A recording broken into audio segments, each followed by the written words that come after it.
মাদক পাটনি গিয়ে গুহাজ রাখছে বলছেন, হে রাজন, আপনি একদিন জঙ্গলের মতো মূর্ছিত হয়ে পড়েছিলেন। আমি আপনার সেবা করেছিলাম। আমার সেবায় আপনি সুস্থ হয়ে আপনি আমাকে একটি বর দিতে চেয়েছিলেন। হ্যাঁ, দিতে চেয়েছিলাম তো, সেটা তুমি এখন চেয়ে নাও। তখন মাদক পাটনি বললেন, হে রাজন, ভগবান রামচন্দ্র জানকী মাকে নিয়ে আগামীকাল গঙ্গার ঘাটে গঙ্গা পার হবেন।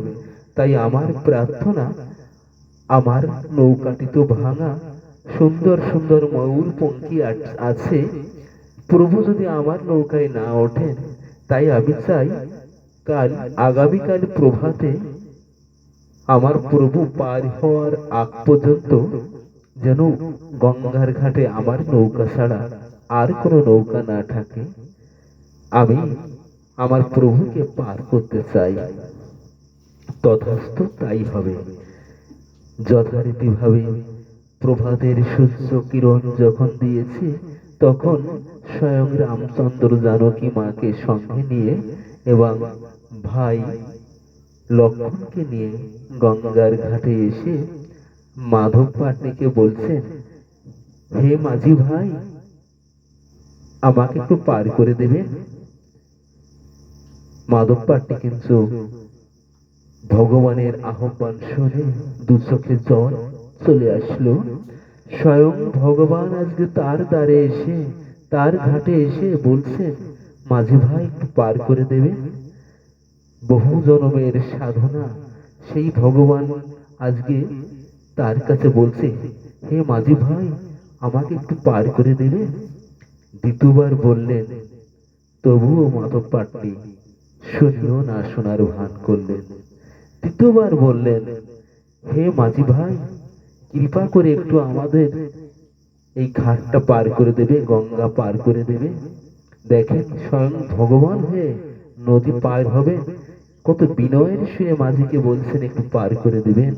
কিন্তু আমাদের ভিতর দেখেছি, যারা ঘাটে খেয়া পার হতে যায় বা রিক্সায় কি বলে, এই মাঝি পার করে দে, এই রিক্সা যাবে।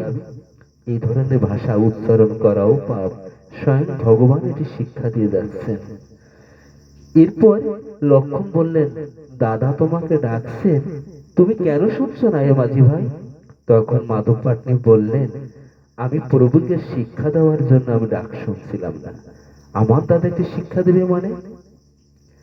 এক তখন নিঃস্বাদের সেই মাঝি মাধব পাটনি বলছেন, আমি তো শুধুই গঙ্গার ঘাটের মাঝি, উনি এই জগতের সকল জীবের সে ভব নদীর মাঝি। উনার দ্বারে যেদিন আমরা সবাই সকল জীব পৌঁছবো, সেদিন যেন আমাদের একটি ডাকেই উনি পার করে দেন, এই শিক্ষা দিতে চেয়েছিলাম।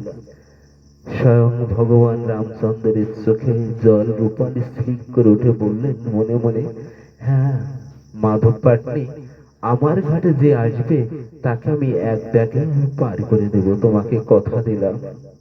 তারপর ধীরে ধীরে যখন নৌকার কাছে যাচ্ছেন, তখন বলছেন, হে প্রভু, আপনার সঙ্গে আমার কোনো শত্রুতা নয়, আপনার চরণের সাথেও কোনো শত্রুতা নাই, তবে আপনার চরণ ধুলির সাথে আমার শত্রুতা আছে।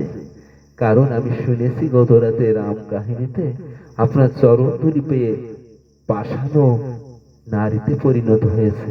তাই আমার নৌকাটি যদি নারীতে পরিণত হয়, নিন্দার ফলে দেখেন প্রভুর চরণ ধুলির কি গুণকীর্তন করছেন। তাই আমার এই জল শেষা যে যন্ত্রটি আছে, ওর উপর আপনি দাঁড়াবেন, আপনার চরণে যত ধুলি আছে আমি ধুয়ে আমি নৌকায় উঠাবো, এটি আমার শর্ত। বেশ, নিয়ে এসো। জল শেষা যন্ত্রের উপর দাঁড়াতে গিয়ে ভগবান টলছেন। তখন বলছেন, প্রভু আপনি আমার মস্তকে হাতে রাখেন, তাহলে আপনি আর পড়বেন না। দেখেন পাশে সীতামাতা বলছেন, অনন্ত কোটি বিশ্ব ব্রহ্মাণ্ডের যোগীন্দ্র মনীন্দ্র মণি ঋষি যারাও বহু বহু জন্ম তপস্যা করে এই সুযোগ পায় না। হে মাধব পাটনি, আজ তুমি এই সুযোগ পেলে।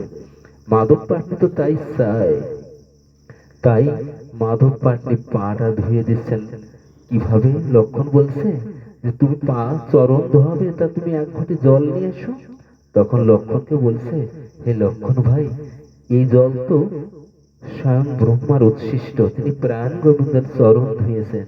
আমার হৃদয়ের মাঝে যে গঙ্গা আছে, আমি সেই গঙ্গার জল দিয়ে আমার প্রভু